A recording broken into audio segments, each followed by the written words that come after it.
Joignez-vous à la discussion. Appelez ou textez. Studio à commercial cube.radio ou 1-877-827-2346. 187 Cube Radio. Ça fait 11 ans que quand ça brasse, quand ça va bien, quand ça va mal, quand ça va moyen, médium, saignant au niveau de notre système d'éducation, à qui on parle? On parle tout le temps à Josée Scalabrini, qui était la présidente de la Fédération des syndicats de l'enseignement. Oui, j'ai dit « était » parce que elle s'en va après 11 années de loyaux services. On se comprend que quelqu'un qui a œuvré aussi longtemps là-dedans doit en avoir des choses à dire sur notre système d'éducation. Elle est avec nous justement pour en parler ce matin, Josée Scalabrini, qui est toujours actuellement la présidente de la Fédération des syndicats de l'enseignement. Bonjour. Bonjour à vous. Bien, tout d'abord, félicitations. Je pense que ça vaut la peine de le dire là, pour les 11 années passées dans un des réseaux qui est mal aimé peut-être là, de notre nation québécoise. En partant comme ça, ce matin, le réseau que vous quittez, il est dans quel état? Il est en reconstruction. Il aura besoin de beaucoup de reconstruction. On a travaillé fort. On a fait des prises de conscience que pendant 20 ans, on avait continué à construire notre maison sur un solage qui était très affaibli, puis on a ajouté des étages.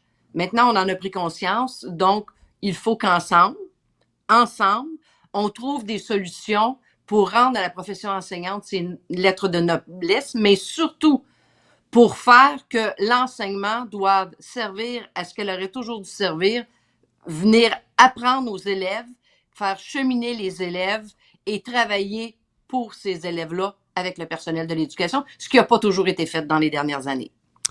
Parce que c'est un commentaire politique, vous avez raison de le dire, c'est un commentaire politique qu'on entend beaucoup dans les dernières années, le fait que hey, c'est aux parents aussi à prendre en charge l'éducation de leurs enfants, c'est pas toute l'école de faire tout le travail, tout le chemin là, d'éducation en général. Ça avait été dit dans les commentariats politiques, mais de votre côté, Mme Scalabrini, c'est un fait, ça? Moi, je fais attention quand je dis c'est aux parents, c'est aux parents. Je considère qu'avant les parents, oui, les parents auront un grand bout à faire, mais c'est la société qui doit faire des prises de conscience. À travers les années, comme société, on a pris des décisions, on a désiré des choses, mais est-ce qu'après ça, comme société, on a tenu ce qu'on avait choisi, ce que l'on voulait? Je vais juste vous donner un exemple. Quand on dit c'est les parents, puis moi je ramène, oui, mais c'est aussi la société. Quand on parle de violence, quand on parle d'incivilité, regardez, on va rentrer dans un commerce présentement, puis il va être écrit en gros, s'il vous plaît, faites attention à notre personnel, restez courtois, soyez polis. Puis dans nos écoles, des fois, on a l'impression que c'est moins important parce que c'est un tout petit, il voulait pas, il a pas fait exprès, c'est pas vraiment de la violence, il savait pas comment exprimer sa frustration. Moi, je dis que comme société, si on se dit tolérance zéro, c'est partout qu'il faudra que ce soit tolérance zéro. Mais ça, l'école pourra pas le faire seule. Mais ça va nous prendre de la stabilité pour être capable de faire toute cette construction-là. Moi, je pars après 11 ans, vous l'avez dit, mais en 11 ans, moi, j'aurais eu 7 ministres de l'Éducation. Elle était où, la stabilité? Parce que chacune de ces personnes-là qui arrivent de bonne foi, puis je le répète, elle arrive de bonne foi, mais elle arrive après une campagne électorale. Elle arrive avec des promesses électorales et un désir, elle, de dire, ben moi, je sais ce qui est bon pour le système de l'éducation. Et qu'est-ce qui arrive dans ce temps-là? Ben, c'est le personnel de l'éducation, c'est l'enseignant à la base qui continuellement doit se réajuster, doit s'ajuster au désir d'un nouveau ministre, d'une nouvelle ministre qui a pris des fois en arrivant 6, 7 mois, quand c'est pas un an, à réfléchir pour amener ces nouvelles réformes, ces nouvelles idées, ces nouveaux programmes. Mais moi, je vous dis, si on prenait plus de stabilité, si on consultait le personnel de l'éducation pour dire qu'est-ce qu'on a besoin, si on ramenait à la base que l'important, c'est d'être au service des apprentissages des élèves, et pour ça, il faut donner des conditions pour le faire, je pense qu'on peut faire de belles choses. Et il arrive présentement quelque chose qui n'était pas arrivé depuis des années. Les partenaires de l'éducation se parlent. Les parents, les directions d'école, les organisations syndicales ont un même objectif. Il faut repenser le rôle de l'école. À quoi doit servir l'école? Vous savez que présentement, dans notre système, là, on a des élèves le matin qui arrivent à l'école, il est 6h, 6h30, puis des fois, ils vont repartir à 18h le soir, là. Qui doit faire quoi? Est-ce que l'école est la solution à tous les problèmes? c'est ça qu'on souhaite, il faudra mettre de nouvelles balises, il faudra s'en parler, il faudra travailler ensemble. Mais je reviens à votre première question, ma réponse a été longue. Comment se porte le système de l'éducation? Il est à reconstruire. Ouais, j'ai l'impression qu'on utilise des termes qu'on utiliserait avec le Canadien de Montréal. On est en reconstruction, là. On va pas faire la coupe cette année, là, mais vous allez voir, ça s'en vient. Non, effectivement, il y a tant de choses à reconstruire.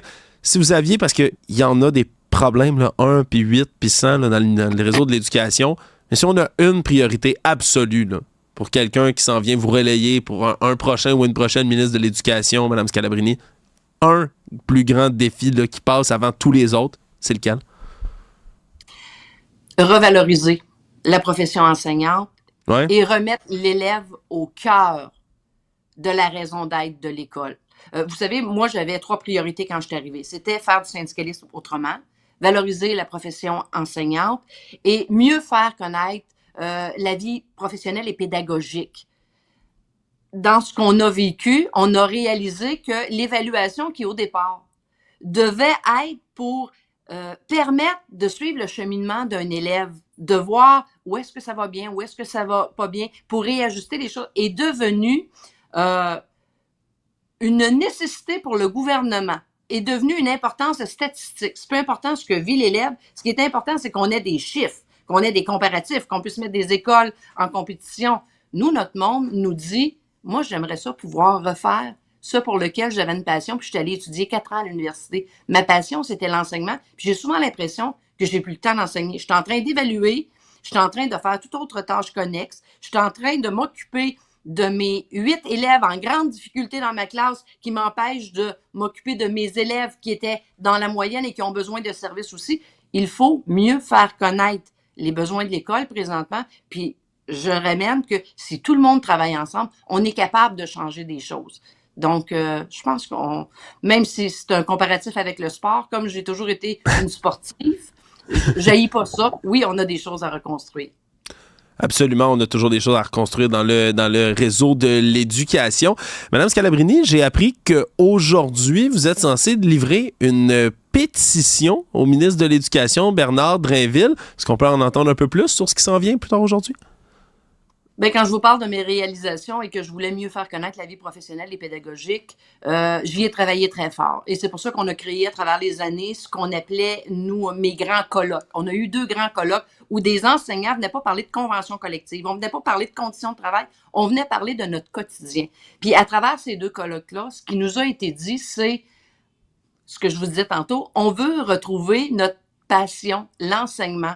Et pour ça, ben, il y a des éléments à toucher. Après la négociation, même si nos assemblées nous ont dit, OK, on va la prendre, la convention telle qu'elle est là, mais vous n'avez rien changé dans notre quotidien. Le ministre de l'Éducation nous a dit, je ne peux pas vous en donner plus, vous voulez plus d'enseignants, j'en ai pas.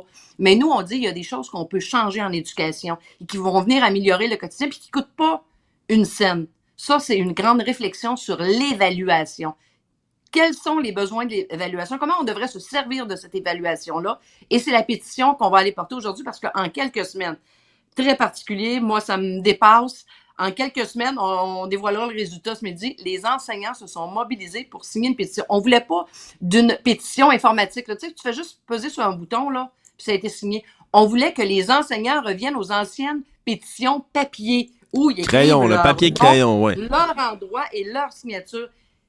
Et c'est surprenant. C'est très surprenant. Je suis agréablement surprise. Et ce midi, on va aller au cabinet du ministre, lui porter cette pétition-là et dire, ta prochaine année, là, avant même de commencer, il faut que tu fasses des annonces sur l'évaluation. Ça fait des années qu'on en parle de toutes les dérives qu'il y a eu en évaluation, des élèves qu'on fait passer même quand ils n'ont pas passé, des élèves qu'on amène dans une classe avec qui on demande à l'enseignant d'enseigner 4 programmes différents parce que ce sont tous des élèves qui ont atteint des objectifs différents par rapport au programme et à l'évaluation de leur niveau.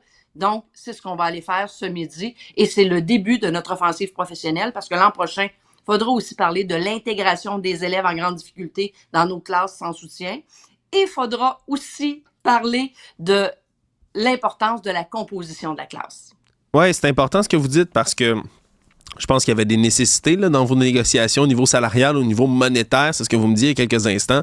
mais quelque part aussi, c'est rafraîchissant, c'est bien de voir qu'il y a des revendications qui sont pas des revendications d'argent sonnant, trébuchant, que c'est des revendications aussi là, directement dans la manière de procéder dans le réseau de l'éducation. Je trouve ça tellement important que vous appuyez là-dessus, parce que après ça, c'est le genre d'affaires qui peut venir nuire dans l'opinion publique, là, de dire, ben là, les enseignants veulent juste plus d'argent, puis c'est tout ce qu'ils veulent. C'est bien, je trouve, de voir qu'il y a autre chose, d'autres moyens de pression qui peuvent être appliqués. Vous parliez il y a quelques instants du ministre de l'Éducation. Ici, on parle de M. Drainville actuellement. Dans le programme de la Coalition Avenir Québec, on dit depuis le début éducation en premier, priorité éducation, priorité éducation. Est-ce que vous diriez que la Coalition Avenir Québec est fidèle à son slogan ou qu'on passe un peu dans le beurre?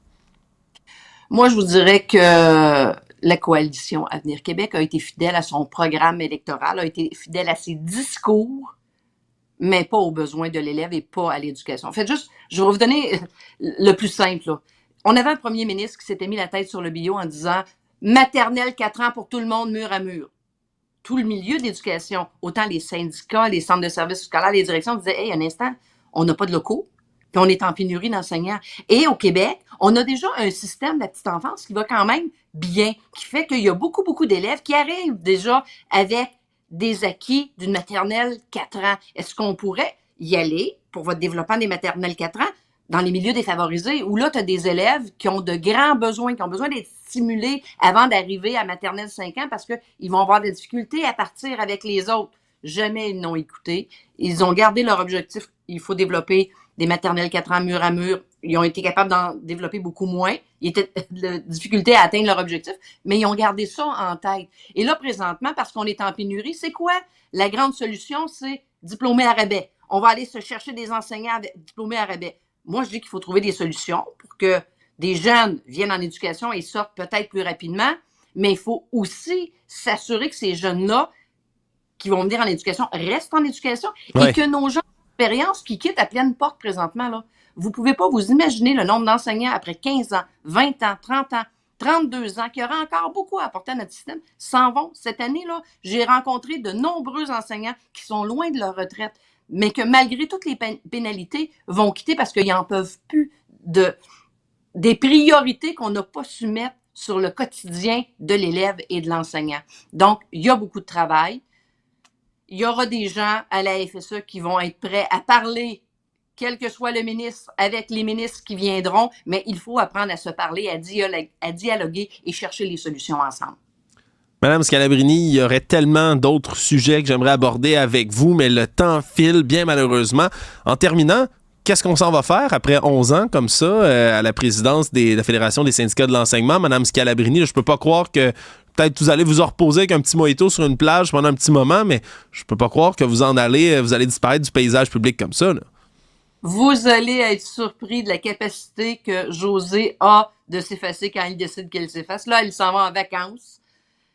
Vraiment de vraies vacances qu'elle n'a pas eues depuis des années et des années, parce que quand tu es une passionnée comme je l'étais, même en vacances, ça tournait toujours. J'étais toujours en recherche de...